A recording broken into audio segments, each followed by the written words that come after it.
der große Plan war, dass wir zufrieden sind, dass das so bleibt, wie es ist, dass auch bei uns einmal wer hinten nach ist und sagt, ja, ihm war nie was anderes in den Sinn gekommen, als wir Bauer werden.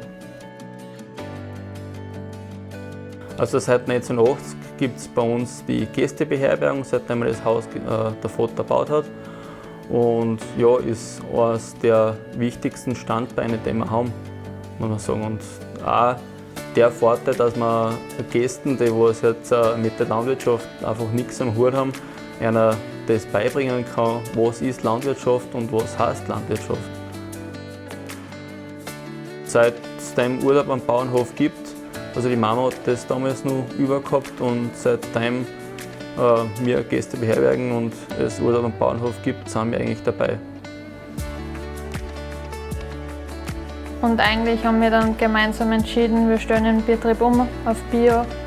Das war mir eine Herzensangelegenheit, dass wir biologisch wirtschaften. Nachhaltig ist für mich regional zu kaufen, immer zu schauen, was kriege ich aus Österreich, was kriege ich biologisch, dass die Gäste auch beim Frühstück eigentlich was kriegen, was wirklich ursprünglich ist, was selbst erzeugt ist am Betrieb. Bio sind wir halt seit 2 Jahren, also dass wir umgestellt haben auf Bio. Aber unsere Denkweise dahingehend war immer schon so, wir haben immer schon nachhaltig Wirtschaft und haben immer schon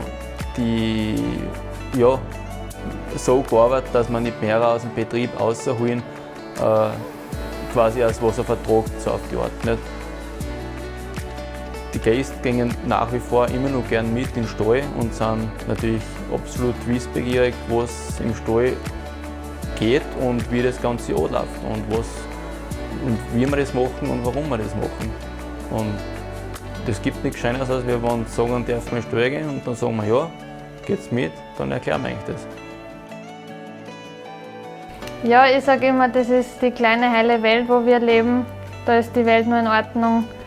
Ein bäuerlicher Betrieb, wo man eigentlich sagt, man kann sich selbst versorgen, das ist was Schönes. Wenn man immer in der Welt so von Krisen hört, wenn man sich dann auf sich selbst besinnt und sich denkt, eigentlich haben wir es doch sehr schön, da wo wir sind.